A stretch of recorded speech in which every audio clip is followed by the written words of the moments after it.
Well, it's been an interesting day. I know it's been a good few days actually since I last did a vlog, so sorry about my laziness, but maybe my life has just been too boring to bother sharing with you. Apart from the weather, been a good day today with my daughter. But the thing I really wanted to focus on was a quite a lengthy conversation that I had with a very close friend of mine tonight, and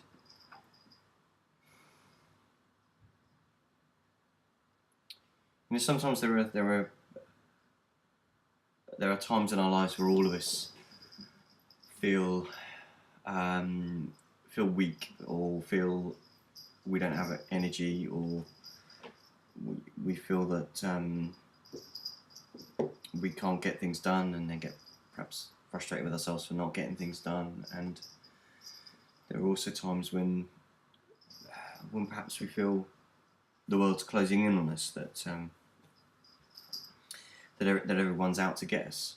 And I know there have certainly been times when I've felt like that, and I've occasionally joked that just because you're paranoid, it doesn't mean the world is not out to get you. But I guess kind of really for me, the thing that I wanted to talk about was the nature of true friendship, which is that it's really easy for someone that doesn't really care to stand by and watch someone actually be a person that they're not, to watch them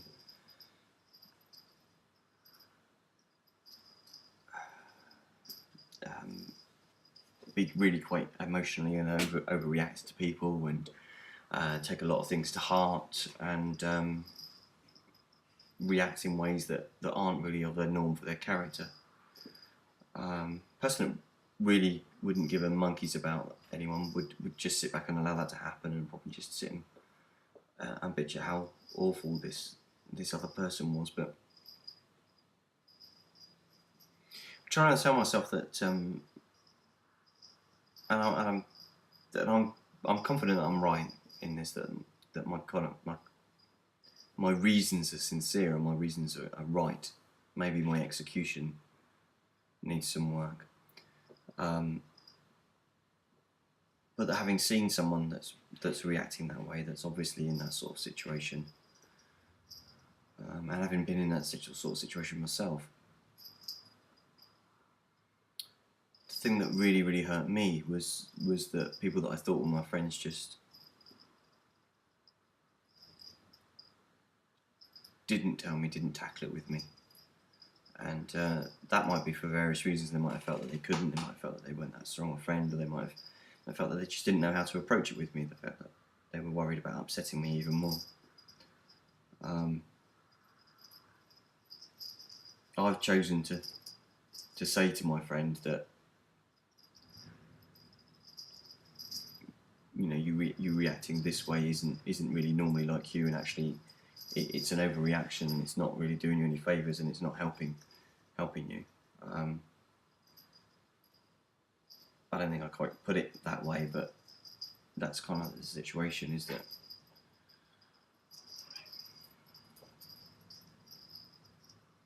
do you as a friend accept and understand and make allowances for someone not being themselves, and someone perhaps actually treating other people in a way that they wouldn't normally? Would you accept that and make allowances? Oh yeah, they're being like this because of this and this. Is that the true friend? Allowing you to continue digging a bigger hole for yourself and creating more of a wave of backlash, if you like, by not pulling you up on that uncomfortable conversation. No, you need to stop this, because this isn't helping. It isn't helping you, and it isn't helping anyone else. Because do you know what? No matter how bad you feel, no matter how ineffective you might feel, or how you might feel that you're drowning in the sea, of all of those emotions, there are things you can do.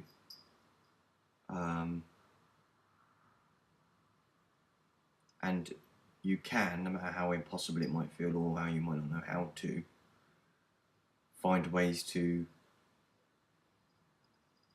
deal with those behaviours that are causing an issue. I know I'm being really vague, but I'm doing that on purpose. Because you can't change the person that you are, but you can change how you display that to other people. You can actually choose that, and that's not acting. That's not spin doctoring. That's just actually you really taking charge of your own life, instead of standing there saying, well, why do people never understand me? Why do people never get what I'm really saying? Well, maybe it's because you don't communicate properly. Why is it I never know when people that I'm joking? Why is it I never understand, or I never get that they're upset at something that I've said? And that was something I used to suffer from an awful lot.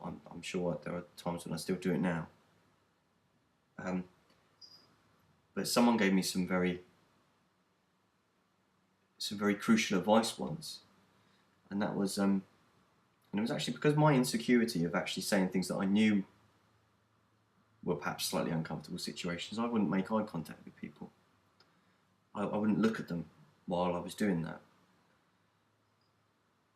So I would say it's almost like a drive-by shooting. It's kind of like I would say what I needed to say, and not really giving myself any way to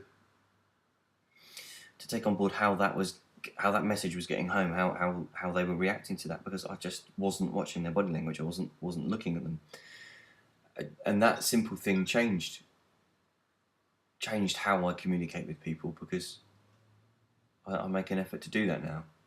And as I say, I'm far from perfect, I'm sure, and there are still situations where I piss people off. I'm sure if you speak to lots of people that I've ever worked with, they'll probably completely agree with me. But the person that told me that, I might not have, I'm pretty sure I probably wasn't that welcoming of that feedback at the time, and I wasn't really that open to it. But eventually these things kind of like sink in, don't they? And it did make a difference for me. The times when I've really, really learnt the most, and the times when I've really been able to change situations and turn things around the most, have been when someone's taken me to one side and said, Simon, you're being a dick.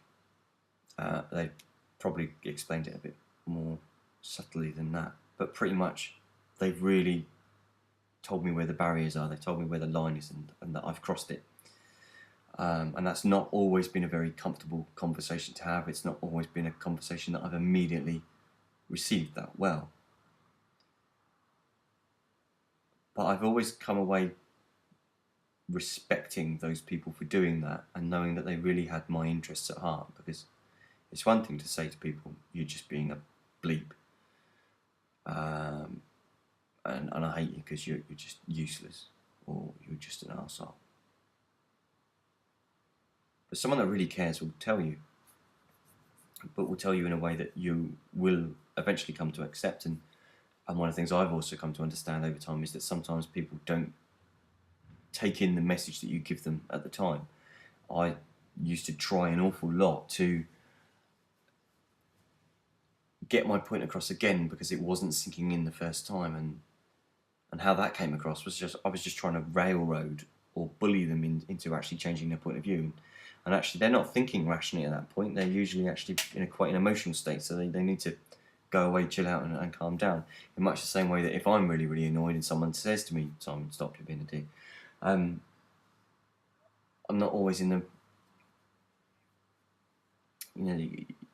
there's always that tendency to shoot the messenger, isn't there? But a real friend, someone that really matters and someone that really cares about you, is the person that tells you the things that, not that you want to hear, but the things that you need to hear.